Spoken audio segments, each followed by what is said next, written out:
Welcome to Leaders Give Back, the Engage FI podcast that amplifies the voices of seasoned financial services executives. Here, we share experience-driven insights and advice with the next generation of industry leadership.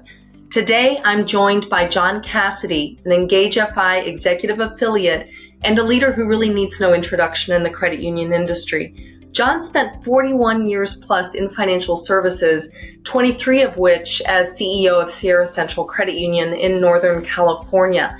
And one of the things I admire most about John is his absolute dedication to philanthropy and lifting others up.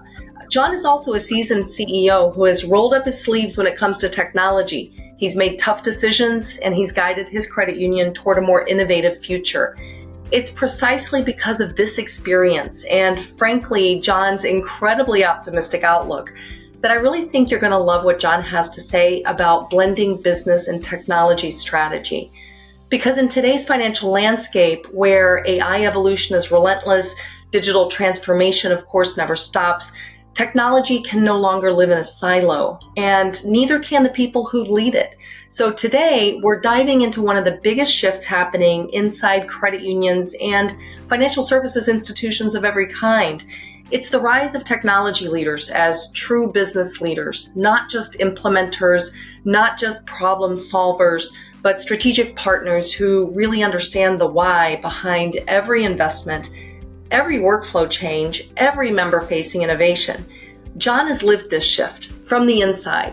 A former CEO who has seen firsthand what happens when technology and business teams stop working in parallel and start working as one. We're going to talk about how breaking down these silos reshapes culture, how it unlocks smarter decision-making, and how it creates organizations that can actually keep pace with the digital era.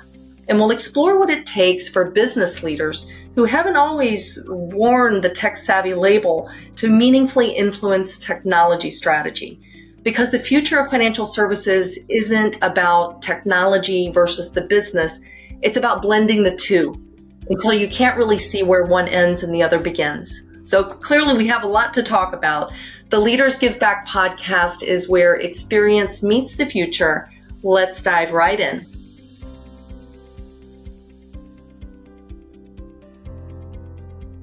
John, it's so good to have you on the podcast today. Hi, Virginia. It's great to be here and great to be part of the Engage FI team. We're honored to have you as part of the team, and so great to have this conversation today. Can you give us a little bit of additional background on who you are, what you've done, what makes you tick, what you're passionate about? I don't know if we have enough time, but I'll do the best I can. Born and raised in the Bay Area, in the San Francisco Bay Area, and then got up to Northern California. We call it real California, the top third of the state, totally different from the Los Angeles basin and the San Francisco area, and really enjoy it. Pretty rural, and a lot of quality of life aspects to where we live, and where I was fortunate to be CEO of Sierra Central Credit Union for 23 years after 18 years with Great Western Bank. And excited to share my experience as a bank executive and a credit union CEO, and can't wait to get started. And technology, John, is a particular area of expertise for you. It's an area of passion. Why are you so passionate about technology as a leadership imperative? Well, I think when I started with Great Western Bank back in the 80s, they had a program called Performance 87. And they started it in 1983. And when I left there in 2000 to take over as CEO of Sierra Central Credit Union, they were still working on Performance 87 because they had a Hogan system that they were trying to integrate into the culture. And they had a couple hundred branches in California, and they were the largest savings and loan at one time. Then it became a bank. And they had nothing but problems in trying to integrate from top down without real communication at a grassroots level through their technology area and throughout their branch system, using their area managers, regional managers. It was more of we're gonna force this into the organization, and it never worked. They were not able to do it. They spent millions of dollars trying to make it work over about 15 to 20 years, and it never was able to engage the organization in the next level of technology, and then they had to move on to something else. So when you have to go through all the stops and starts and stops and starts where the integration just never came together, you'll lose a lot of quality people in the process. You lose a lot of credibility as an organization. Yeah, you're trying to do the right thing, but when you don't really develop those type of opportunities, technology opportunities with all the stakeholders involved, disasters can occur. And so why am I passionate about technology? Because I experienced early in my career how tough it was and how bad it could get when you were trying to do something that the organization was never ready to accomplish in establishing a new core system for the largest at the time savings and loan in the country. So I learned from that. And then obviously in my role as CEO at Sierra Central Credit Union, adapting to new technologies and also shifting from another 80s technology to a modern core, that was exciting. And adding all the components that come along with that was very eye-opening. And what I learned from my first experience was you have to integrate the teams in an organization to accomplish what you need to accomplish for your customers, or you'll never be able to do it at a level that is functioning and makes the experience for your customers and your employees really benefit the organization. So, John, you've been at this for decades. You've described that really well. And I would imagine that quite a bit has changed in terms of how technology is viewed in an organization. Sort of, 20 years ago, maybe even 10 years ago, technology was viewed as technology. It was a support function. And now I think increasingly executives realize that technology is a strategic driver of growth. How do you view that? How have you seen the role of tech evolve? You must have looked at my notes.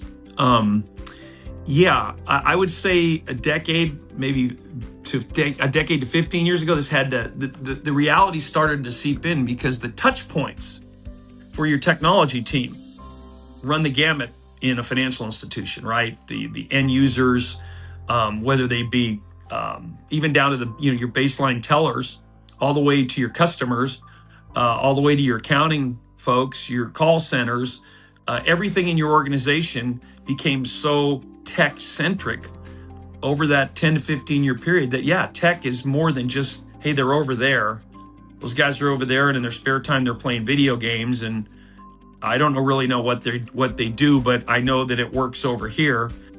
And that all changed dramatically. And it's changing even faster, I think, right now, because obviously with AI and all the technology that's out there, the choices people have, if you're not engaged at a high level and your tech folks are not becoming more than just tech support, to use your term, which is totally accurate, because I don't think that, if you are looking at your tech team as tech support today, you're not going to remain relevant. If they're not involved in evaluating what's best for your business, for your customers, for your employees, what's the most efficient systems out there, what has some bells and whistles that'll keep your customers happy, and advances that'll make your customers' experiences much better. If they're not understanding the connection from the front end, I mean, all the way to the customer, all the way to the back end, where they're still dealing with servers and all the other things they have to deal with. If they're not part of they're not in the discussions, they're not part of the discussions, the evaluations, how is this really going to work? And then it doesn't work, and then you got to go back and how is this going to work? How are we going to make this work? If they're not involved at a high level, not just a support function, but actually a business leading function, an executive function, the leadership among your tech folks is where your future leadership of business leaders need to come from. Because the touch points and the technology advancements today, you need those folks to be in the room with you more often than they're not. So I'm hearing you, I think, say that technology, specifically AI and all the surrounding technologies like data security and data cleanup and data integrity, all of these things are real leadership issues. I mean, these are CEO issues, these are board issues. So if the view of technology is elevated now, what does that mean in terms of where technology sits in the organization? Where does that group reside today? I think technology, if it's not the priority in your organization, it better be. The days of the CEO and the exec team and the board saying, hey, if it ain't broke, don't break it. Those days are gone, because somebody else is going to break it for you, right? I mean, your competitors are going to make you have to keep up. Just using Citibank as an example, they're the monster. They're the biggest bank in the world. And JP Morgan Chase, biggest bank in the world. They're both. Citibank too, pick one. B of A, Wells Fargo. They're all spending billions of dollars making the customer or member experience, at the most premium level possible, because they want to have those folks forever. And when you're looking at young people, just watch a 15-year-old on a phone. They can do more than your chief of technology could do 15, 20 years ago. And they want the fastest, the best, the quickest experience they get, no matter if they're looking for music or how to spend their money. So as an organization, you better be in that mode. If it ain't broke, don't break it. Those days you have to be engaged. You have to be at a level as a CEO and as an executive leadership team. You have to be able to communicate effectively with your technology leadership and in evolving that group to become business leaders in your organization. Understanding, they understand there's a lot of money that's spent. Sometimes they don't understand, and they need to understand what the ROI is when we put money into a certain area. What's that return? What's that going to mean to the organization's bottom line, which is their bottom line as well. So making them understand from, again, the front end to the back end, how things work, including them in all the evolution of gaining new technology in an organization, I think is critical. And the CEO of today better recognize that. And there's going to be a lot of tech type of folks that become CEOs just because that's the nature of the business today. I love that. I love what you just said. I want to dig into that a little bit more. So you're saying, okay, we have the ascendancy of technology. It's a leadership issue. The CEO needs to be in absolute, complete, direct communication with technology leadership. What mindsets or skill sets are critical in evolving technology leaders into business leaders? You just said it, that it's essential, but what's needed? I think the CEO has to spend more time with tech leadership. If you haven't already, which I would be shocked, there's so many good CEOs out there today. If the CEO and the executive leadership team are not engaged at a high level with their tech leadership in order to bring them up to a level, because in the past, as quote unquote tech support, they weren't asked to evaluate the business, the decisions that were made for technology. They were just told, go get that technology. Well, they have a much bigger role and a much bigger say today. And which is the best choice of technology options out there? And making sure they understand that their role in that process, in those decisions, is critical to success, to stay relevant, to not make mistakes with technology purchases and integration. Because they're the ones that are responsible for making sure whatever is decided upon, whatever the choices are, that they work for the organization, for the customer, and they bring more efficiency, they're more cost effective, whatever the advantages are, because of their background and because they have to be engaged. You better be depending on them to understand the entire business and how it operates versus just, hey, plug in another server and that'll do whatever you need to do. Everybody needs to be on the same page, and it's the CEO's responsibility to elevate through, training opportunities, coaching opportunities, because the CEO in that role is the coach and the point guard, and he's got to make sure that he's distributing roles and responsibilities where they need to be distributed, and to elevate performance. Everyone needs to see and understand that. So the whole organization treats the technology team at a different level than maybe they did 10 years ago. I think it's improved dramatically, but still there are situations where technology is not, the technology team, they're not treated with the same, respect and reverence that they should be. Yeah. And so, John, what does that mean for technology decisions? Because I'm hearing you say, as a CEO, you really have to, take that initiative to be in the direct communication with your tech leaders, elevate them, give them opportunities to grow and gain fluency in the business. But if there's a big technology decision, you went through this, right, with core and digital and all the ancillaries. Yeah. What has to change about how much involvement the CEO has in that whole process? It's tech decisions, it's vendor selections. What has to change in this new world that you described? Well, I think it cuts both ways, right? We talked about technology being tech support. They're not tech support anymore. They're a necessary, I don't want to say evil, but they're a necessary component at a very high level now in that decision chain to make those choices that you need to make sure that your financial institution, your community-based financial institution, is competitive, so you can retain business. The CEO has to appreciate what goes on in their own arena, in their own technology area. You got to spend time there. You also have to integrate those folks into everything that's going on, whether they're events within the credit union, whether they're events externally where the credit union is represented in the community, making sure that the relationship is deeper than just, again, you're telling them what to do. You don't have that relationship, because the relationship with your tech team, whether they're internal folks or your external partners, and in many cases Engage FI with the all-star team they put together, you better be in sync, and you better make sure that your key people feel like they can make those decisions or help you make those critical technology decisions, because you can't make it without those people. You will fail. If you want to remain relevant, they're in those networks, they're talking to people in their sphere, they know what's working in the technology arena and what's not working, and they know what's coming down the pipe that really needs to be evaluated. And you can't make those decisions without their skill set and their knowledge. And the better you make them as far as business leaders, i.e. executive level folks in the tech area, the more successful your organization is going to be. But that's got to be a focus. I said earlier that technology really needs to be the priority. That's just the reality we're faced with today.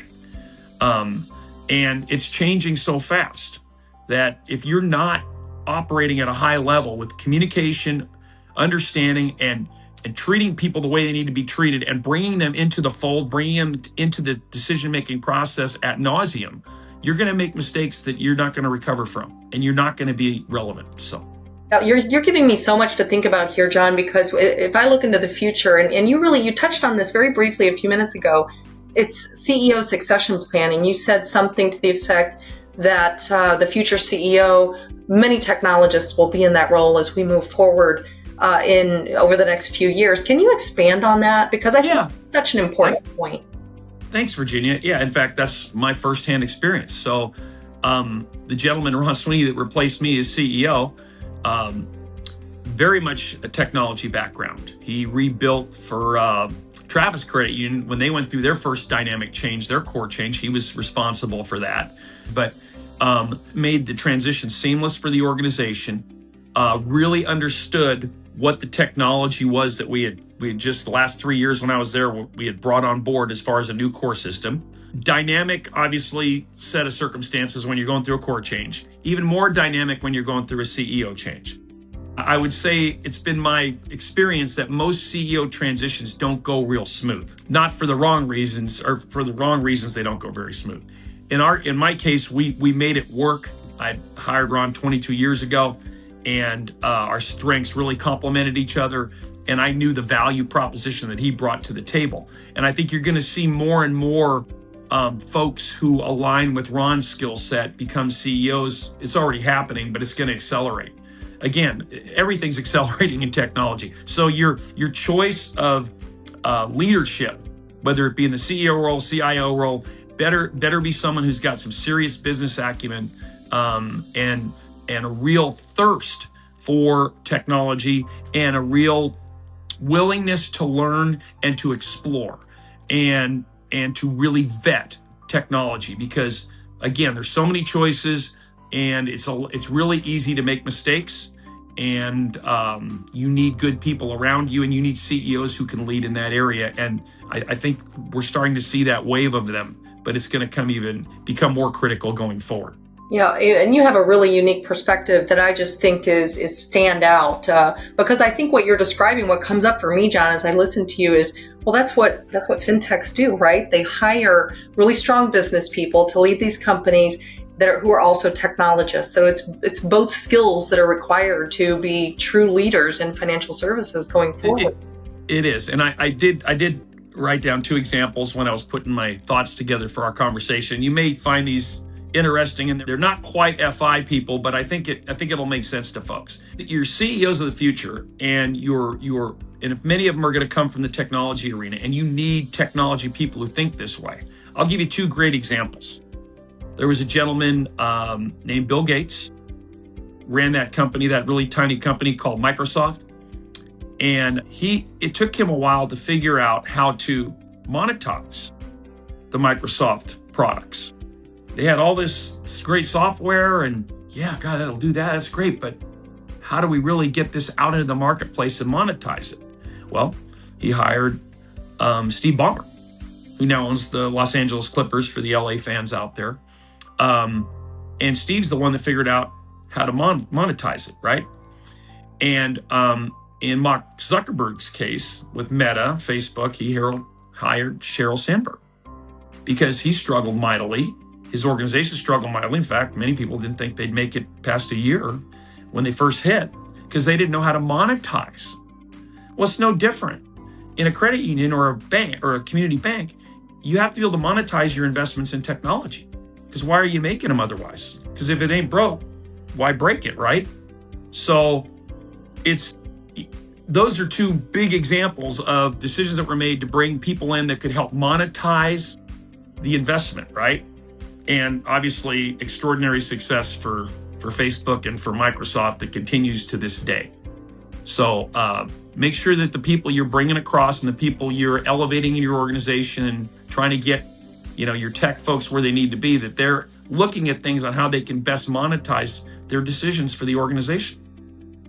Hopefully that's a decent example or examples. The wisdom bombs are dropping. So you're sort of an early mover in this whole idea that we're talking about of elevating technology to the leadership level and establishing this really strong communication between CEO and CIO, if you will.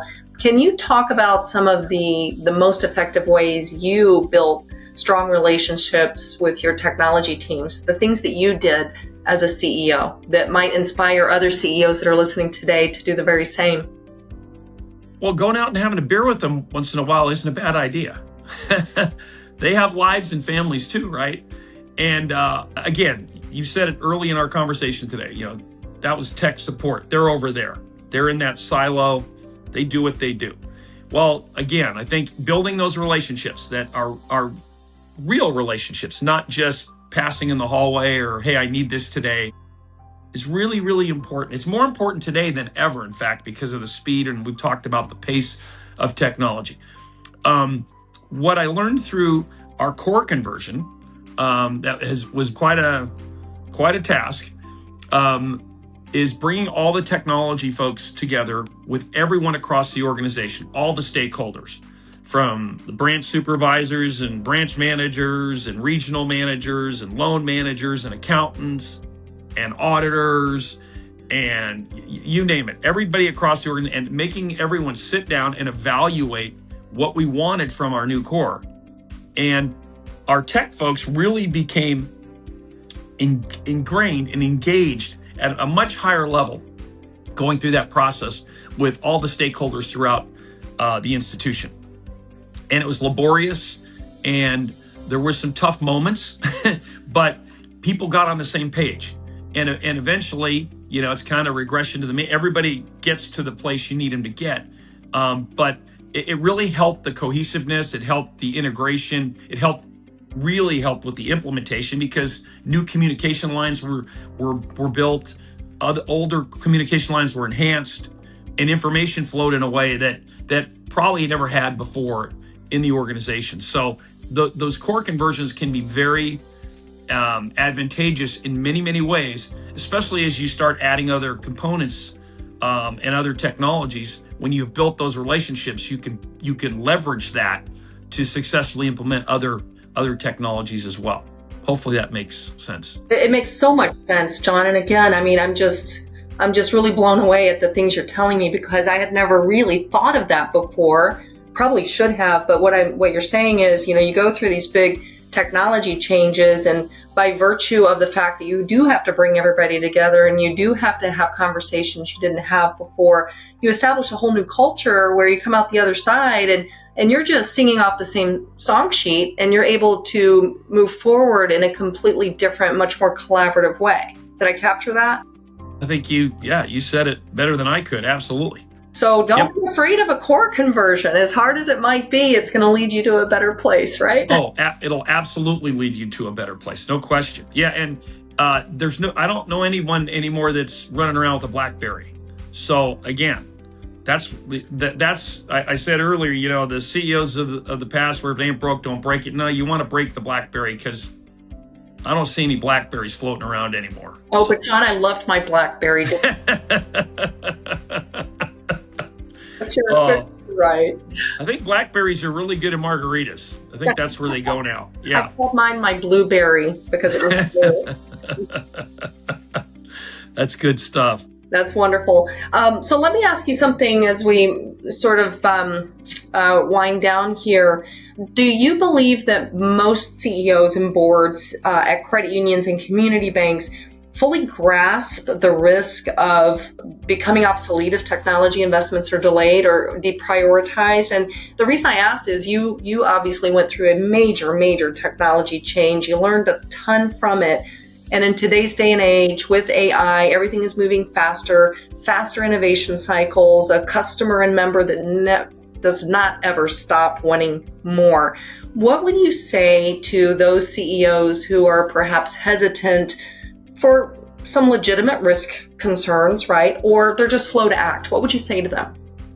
You won't be relevant tomorrow if you don't act today. Boards and some executive teams and tech groups, tech guys and gals like their stuff. They get comfortable too. They're not enamored with change, even though they deal with change on an ongoing basis. No one is in love with significant change. Okay, especially in technology, because there's challenges that come with it. It's kind of funny. I lived on when iPads first came out, I just became enamored with them. Why? Because they're convenient, they're lightweight, and you can do a ton with them. And as programs got added, and even when they allowed Word and Excel and everything, I started just utilizing my iPad like a laptop, just because it was just too easy to use. And I actually taught my tech guys who were a little bit, we weren't an Apple shop, so they weren't real enamored with all the Apple products. But when I showed them what I could get out of this, I even taught them a little bit, which also helped me gain a little bit more credibility as we moved into other technology decisions we had to make. But so you asked me if boards and executive management teams are maybe a little hesitant still to make those choices. Well, my suggestion would be to get grab an engaged FI executive. Get everybody out of the river. Everybody's in the river rowing, whether you're board members, CEOs, your tech teams, everybody's in that river rowing, and all they see is kind of what's right in front of them. So get them off the river, get the canoes up on the bank, make those folks, your board chair, your board members, everybody get up on the hill above the river. And then you can see much more of what's going on around you. And you have to sometimes force that to happen, because we all get comfortable. You don't want to spend the money. It's going to cost a lot in time and cash and resources and frustration. It's not something you want to be afraid of, because again, I talked about earlier, the JP Morgans, the Chases, the Citis, the B of A's, all the large regionals, all the large credit unions, your competitors in your market are spending money on technology, and you will not be relevant much quicker, in a much quicker fashion today than yesterday. In other words, you really can't afford to wait to evaluate current technology needs and future technology needs. and making sure it's not only in your 5-year plan, but your evaluation process is constant, it's annual. You're updating your 5-year plan annually on what technology options you really need to look to bring on board to help your customers and to make your organization perform at a higher level, function better. In today's world, it's a no-brainer. If your organization isn't focused on technology, if it's not the priority, you won't be relevant, you won't be around. That's just the reality. So getting engaged with a partner like Engage FI, which is a team of tech all-stars from all different corners, and data all-stars from all different corners of the financial services world, community banks, community credit unions, some amazing people.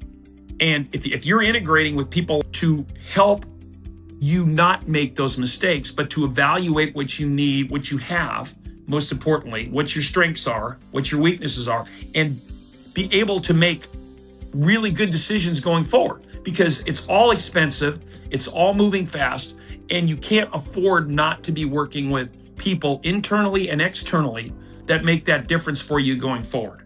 And relationships are critical. You want to work with people that you trust, that are credible, that have your best interests as an organization at heart, not necessarily some hedge fund. Okay, it's important, and that's what Engage FI brings to the table. And the model that Engage FI has put in place, I think, is the model to help credit unions and community banks get their technology right-sized, and get ROIs that are meaningful out of those investments. I wholeheartedly believe it. So it's really important time for financial institutions and technology, and to get it right. Thank you, John. I mean, that really is so good to hear. I mean, clearly we're very proud of the company, and we are just so grateful to have you on board and have your guidance along this journey, and all in the spirit of helping credit unions and community financial institutions be successful. That's really what it is all about. So thank you so much for joining us today. Virginia, it was great. Look forward to doing it again. Thank you so much. Great conversation. And John, I always learn so much from you. I'm truly inspired by this wonderful eternal optimism that you have. We need more of it in our industry, because there is so much opportunity for credit unions and for community financial institutions. We just have to keep telling the story, right? Absolutely. And to our audience, as we've heard from John, the banks and credit unions that are going to thrive in this AI-driven era are really the ones willing to dismantle old boundaries and rethink what leadership looks like. When technology leaders understand the business at a deep strategic level, and when business leaders step confidently into the technology conversation, credit unions and banks, they don't just become more efficient, they become more innovative, more resilient, and of course, more aligned around the people and the businesses that they serve. So as you go back to your own teams, your own roadmaps, and your own decision making, consider for a moment where the silos still exist in your organization and what you can do to bridge them. The future of our industry is being built right now by leaders who are bold enough to blur those lines. And as you heard from John, when in doubt, go have a conversation with the technology side of the house, go have some beers, and just establish that relationship. It's going to go a long way. And with that, thank you for listening in today. If you would like to hear more stories like this one, look out for our next episode and other trusted industry advice by following Engage FI on LinkedIn. Until next time, be well and have a great rest of your day.